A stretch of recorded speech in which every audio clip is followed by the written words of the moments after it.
to season 11.5 of Heart to Heart with Anna. Our theme this season is heart defects around the globe, and we have a great show for you today.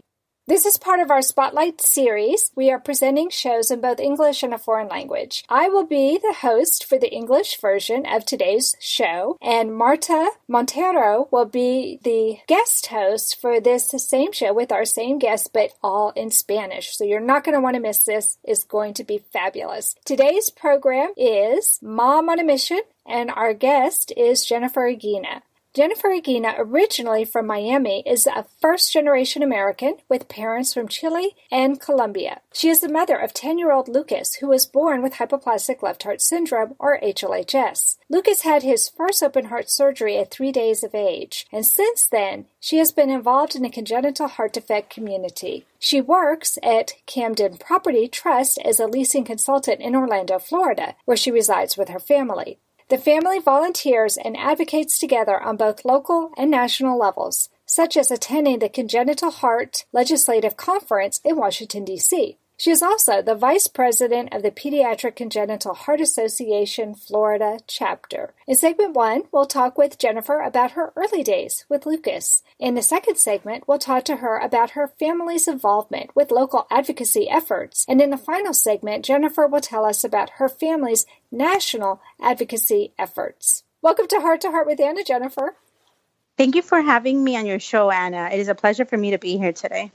Well, I'm excited to meet another HLHS mom because, as you may know, my son also was born with hypoplastic left heart syndrome, and he's 23 years old. Let's start out by having you tell us about when you found out about Lucas's hypoplastic left heart syndrome diagnosis. Well, at the 24th week of my pregnancy, via routine ultrasound, we found out that Lucas would be born with a CHD. It was a very difficult decision at that time in our lives, as we were given the option to terminate our pregnancy. It was very hard. This was about 10 years ago. Back then, the birth defect was a little bit complicated than it is today. Doctors informed us that the best thing that we could do was terminate our pregnancy, and it was very scary. When you said doctors recommended that you terminate, was that pediatricians, obstetricians, or cardiologists? Obstetricians. Okay, and that has been something that I hear over and over again because the obstetricians just don't know how far we've come. And 10 years ago, the results weren't as good as they are today. So exactly, yes. 10 years ago, we were actually, it was positive. It was something for them to tell us the best thing for you to do is to terminate that pregnancy. It's going to be really hard to have a child with a congenital heart defect. And we were very fortunate enough to be with a team that we were able to meet at our local hospital. The doctors, our obstetrician was skeptical, and our cardiologist that we met at the hospital, the team was just amazing. We were able to connect with them. They were able to educate us and help us make the right decision of choosing life and moving forward with the surgeries for our son. I'm so proud of you that you were able to do that when Alex's heart defect was diagnosed, even though I had 3 ultrasounds, because it was 23 years ago, actually 24 when I was pregnant, we never detected that there was a heart defect. And so I thought I was having a perfectly healthy baby and was quite shocked when I kept saying something was wrong. My husband kept saying something was wrong, and they told us not to compare him to our older son. And it wasn't until he had his 2nd month well baby checkup when he was in congestive heart failure and near death that they finally believed us and said, yes, something is wrong. We can't see him here. And the next thing I knew, we were in an ambulance going to San Antonio, and all the doctors told us that we should just choose compassionate care. So I imagine had I found out in utero, they would have also encouraged abortion. Are you, for religious reasons, against that? Or was this just something that you and your husband wouldn't have chosen anyway? I share my story a lot. I've been sharing it for the past decade. One of the most impactful things is that we almost made that decision to terminate. And the reason we made that decision to terminate, that we thought, not made it, but that we thought of terminating our pregnancy because of the medical team, everyone that would tell us. It was very scary. You know, you go into a doctor's office and you're going to believe what they tell you, especially in that shock and in that the way that you're feeling at that moment. I was a mom. I had older children. And just the reality of having a baby born with something that I had no clue about was just very scary. I think about it now and I think about maybe it was selfish at the moment of myself, but it was just what I was encouraged to do and what they thought was the best option. And as a mom, I was thinking of my other children. And I'm just so blessed that we were able to meet a team that was able to educate us and teach us and explain to us what CHD was about, for us to make that conscious decision of deciding to, okay, let's go with these palliative surgeries. Let's try and let's see what we could do. And we made our appointment. We were ready to go through the whole termination process. And I never will forget that we just stopped in our tracks totally. And we said, you know what? Let's give it a shot. Let's try it. Let's figure it out together. And let's see what we could do. And we did. We totally changed our minds from one moment to the other. That's we wonderful. Decided to choose life. I'm so glad that things have worked out well for you and for Lucas. That's a beautiful story. And I know that Lucas had his first surgery at 3 days of age. How old was he when he had his second? He had his second surgery when he was a week before his 4 months. It was considered really early. Yes, yeah, it was really considered early. Very early. He truly did amazing, and we were home within a week. Wow. That's fabulous. Yes. Okay. When did he have his Fontan? Well, he had his Fontan when he was 2.5 years old. Okay. By far, that was the hardest one for us. He did have a lot of complications. It's like I tell ourselves, we went through the 2 easy ones, and then we had to have the tough one. It was very tough on him. He was 2.5 years old. We actually were told that we would be home by the holidays. It was about mid-December. In 2009, he was 2.5 years old, and they told us, hey, you guys should be home by Christmas. You should be able to spend Christmas home. That was not what happened. We ended up being in the hospital over a month. Wow. Things got very hard. They got very complicated. There was times where they told us that there was nothing that they can do. He was retaining so much fluid. But miracles did happen that Christmas. They did amazing things. At our center, they were able to do what they could. And they were able to save him, and they were able to definitely dry up everything that was going on and help him out. Took us a little long haul, but he made it through, and we came home. Wonderful. We came home. Fabulous. Texas Heart Institute were offering us a mechanical heart, and he said, no, Dad, I've had enough. Give it to someone who's worthy. My father promised me a golden dress to twirl in. He held my hand and asked me where I wanted to go. Whatever strife or conflict that we experienced in our long career together was always healed by humor. Heart to Heart with Michael. Please join us every Thursday at noon Eastern as we talk with people from around the world who have experienced those most difficult moments. Anna Jaworski has written several books to empower the congenital heart defect, or CHD, community. These books can be found at Amazon.com or at her website, www.babyheartspress.com. Her bestseller is The Heart of a Mother, an anthology of stories written by women for women in the CHD community. Anna's other books, My Brother Needs an Operation, The Heart of a Father, and Hypoplastic-Left-Heart-Syndrom, a handbook for parents, will help you understand that you are not alone. Visit babyheartspress.com to find out more. You are listening to Heart with Anna. If you have a question or comment that you would like addressed on our show, please send an email to Anna Jaworski at anna@hearttoheartwithanna.com. That's anna@hearttoheartwithanna.com. Now, back to Heart with Anna. Before the break, Jennifer was telling us about her son Lucas and the surgeries that he had for his congenital heart defect called hypoplastic-left-heart-syndrome, or HLHS. But now I want us to talk about your advocacy efforts. It sounds to me like you started advocating really early. If you considered termination and then decided to put the brakes on that, sounds to me like that's when your advocacy efforts first started. But I also know that you are part of the Pediatric Congenital Heart Association. So why don't you tell us what role you play in that and how you're being an advocate with that organization? Yes. The Pediatric Congenital Heart Association is a national organization. They partner and they collaborate with patients, with parents, with providers, and with other organizations to help improve the quality and the outcomes through CHD education, research, and awareness throughout our country. I was invited to a legislative conference a few years ago, and that's how I became involved. They have reached out and they have chapters now throughout the United States, and we lead the Florida chapter. We are very involved in our local efforts here to do everything that we can with our local chapter. We are in Central Florida, South Florida, and hopefully in the other areas of Florida soon as well.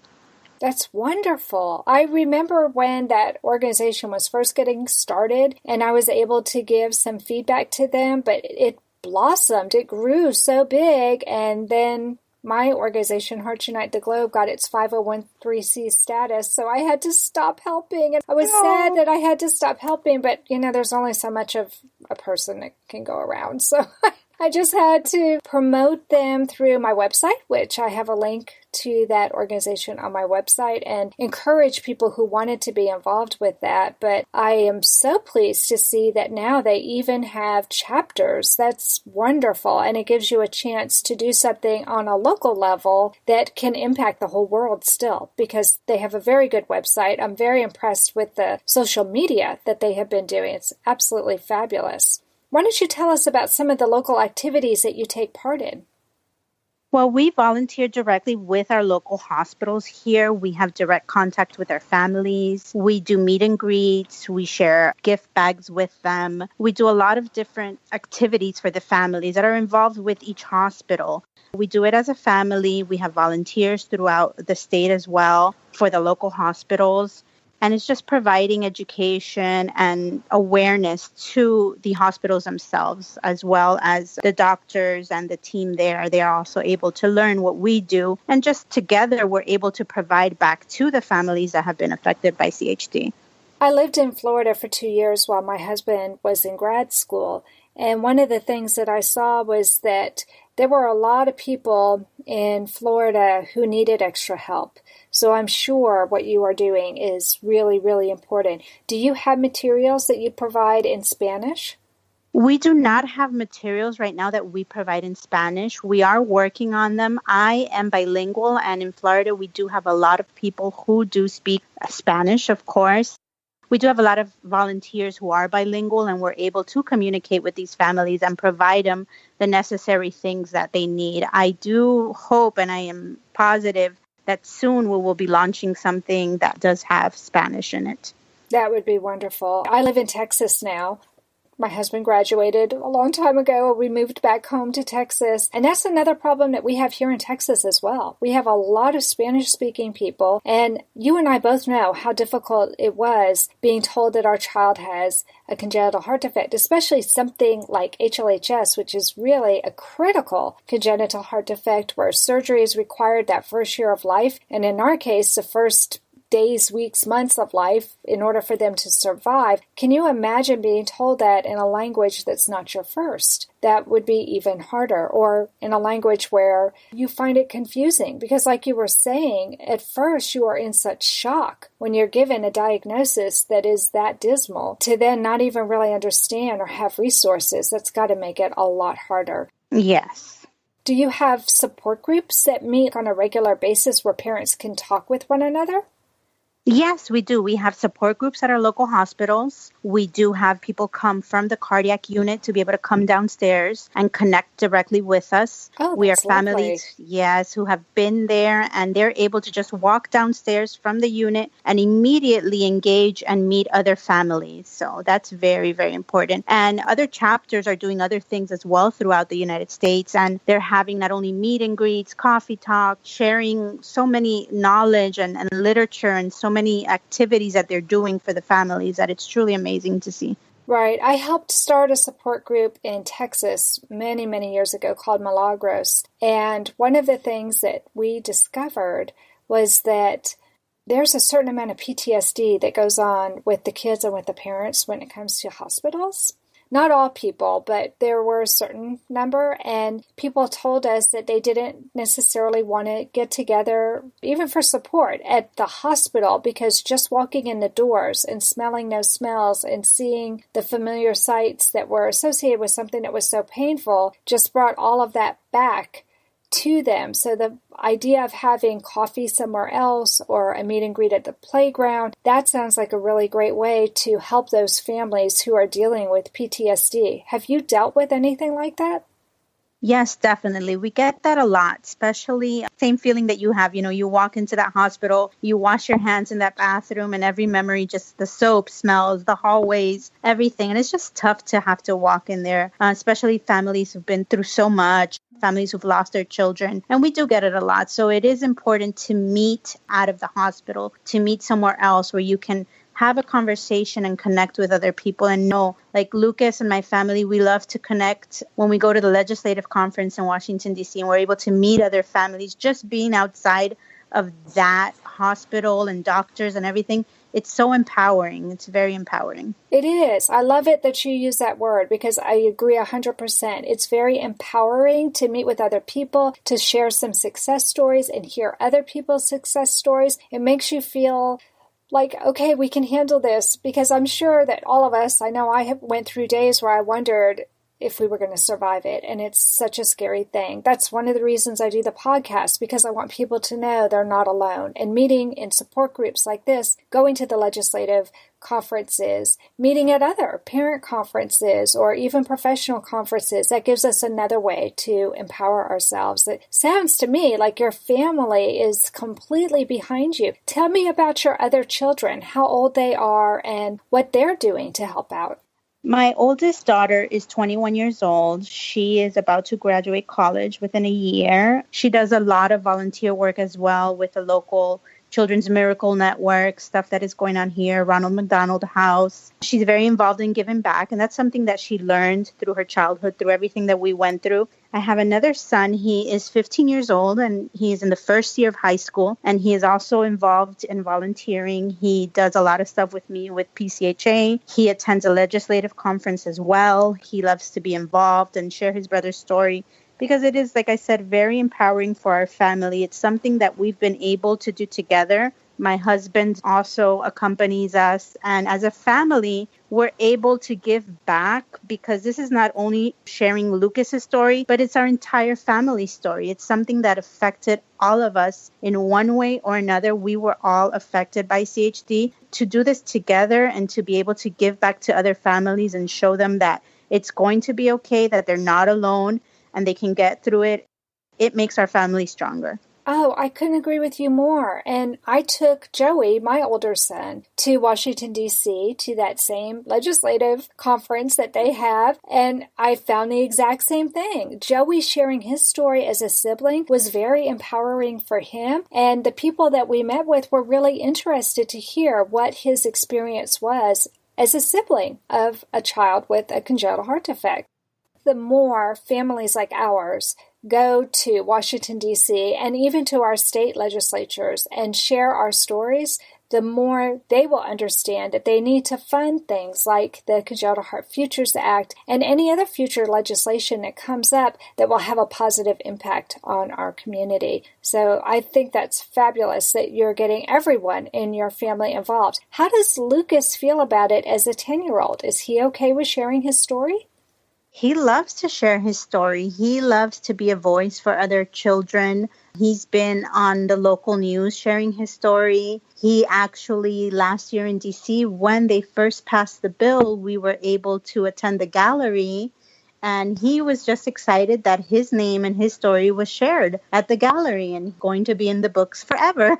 He is very excited. Yes, he loves to do this. That's wonderful. Look at what you're doing. You're promoting your kids to be really strong advocates, not only for themselves, but for the entire heart defect community. Thank you.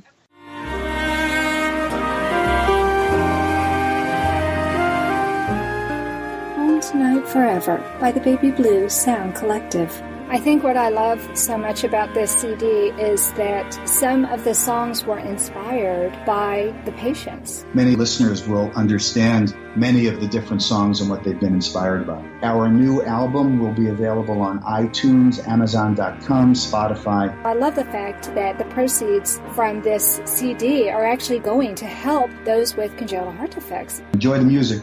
Home Tonight Forever.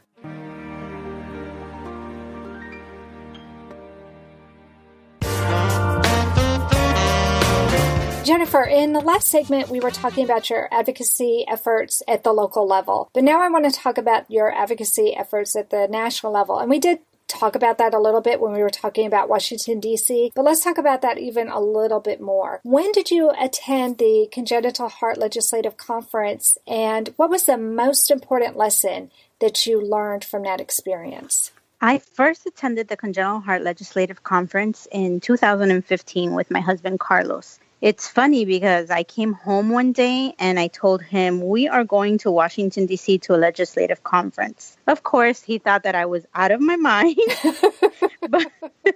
but he supported me every step of the way. We have been hooked and we have been attending every year since back then, and we've even taken our family with us. Wow. That's the impressive. Kids have attended with us. Yes.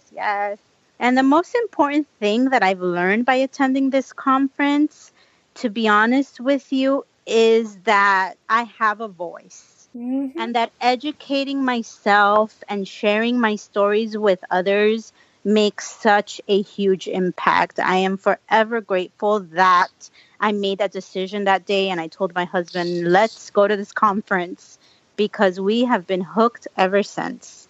I love that. That is so wonderful. And you're used to a very tropical climate, and you are brave enough to go, and it seems like it's always snowing and unbelievably cold when they have their conference.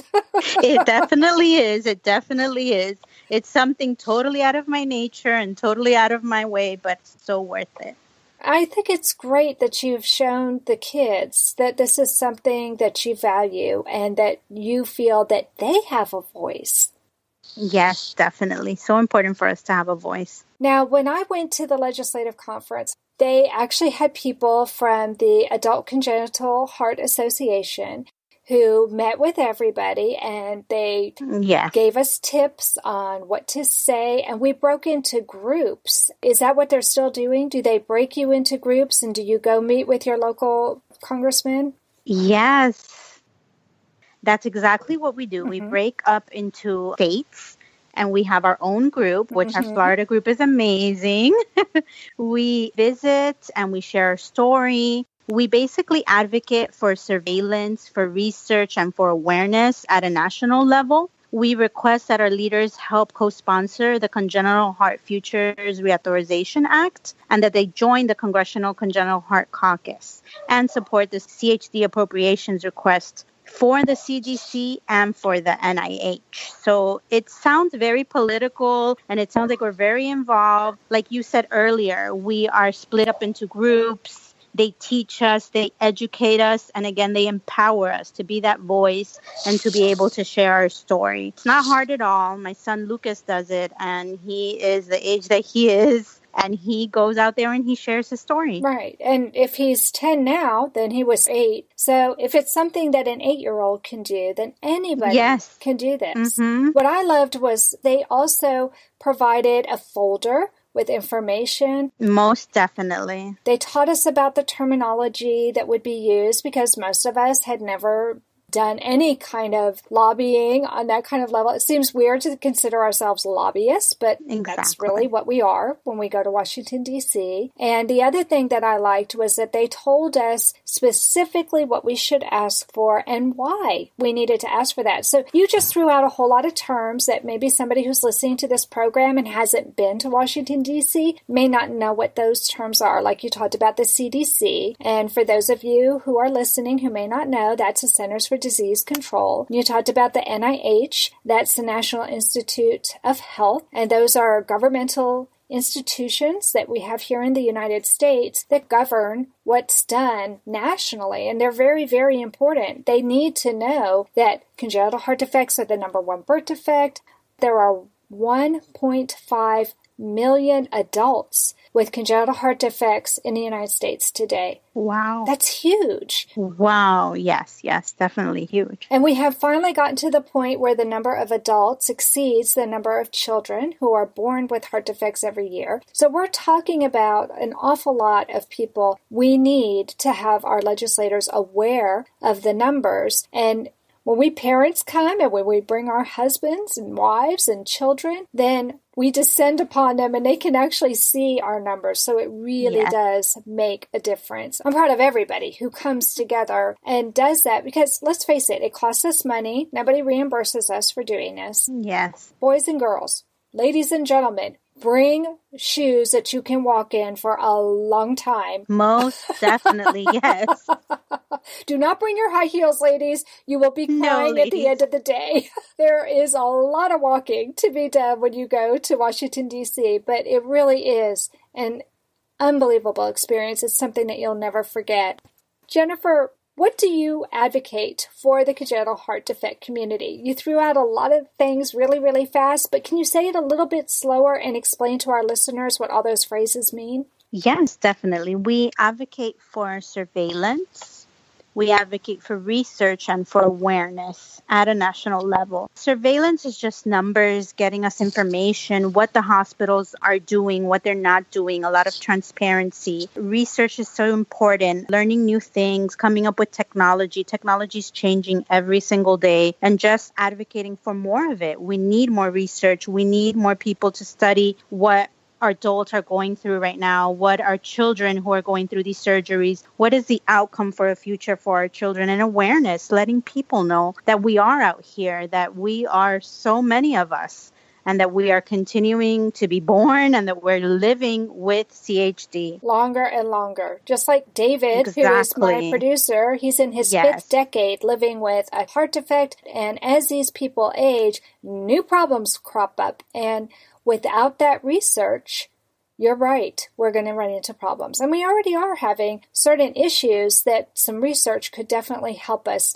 to help them have a better quality of life. What a lot of people don't know is that the dollars that go into research right now come from that NIH that you were talking about, the National Institute for Health. They provide grants to researchers. The American Heart Association is working with the Children's Heart Foundation. Those are the two big organizations right now that have actually joined forces, and they are providing dollars for research as well. But it's not enough.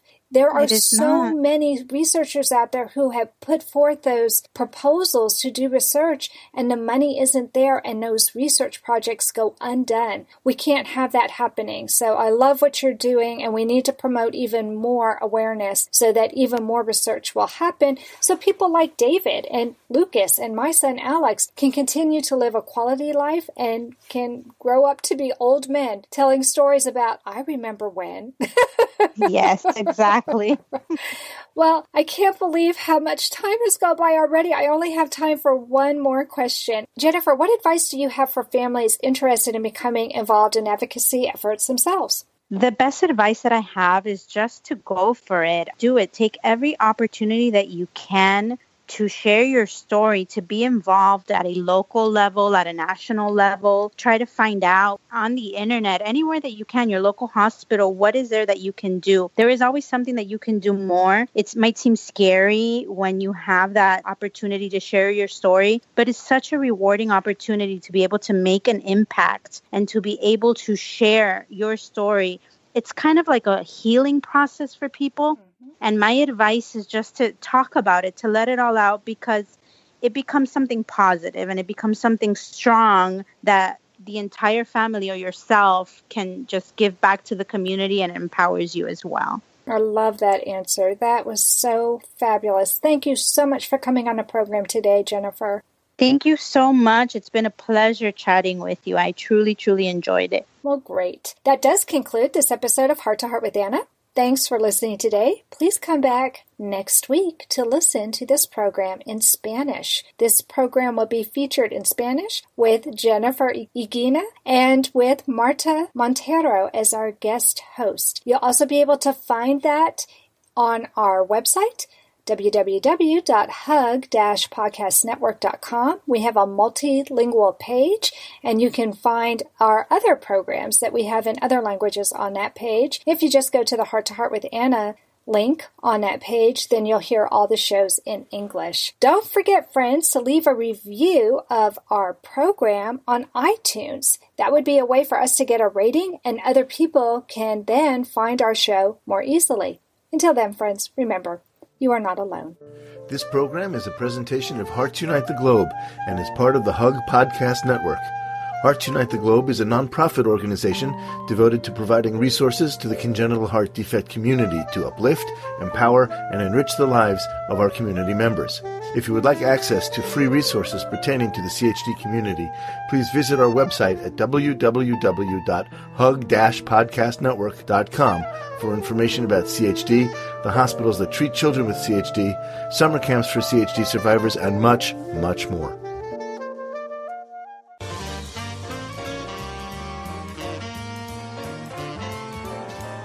Thank you again for joining us this week. We hope you have been inspired and empowered to become an advocate for the congenital heart defect community. Heart to Heart with Anna, with your host Anna Jaworski, can be heard every Tuesday at 12 noon Eastern Time.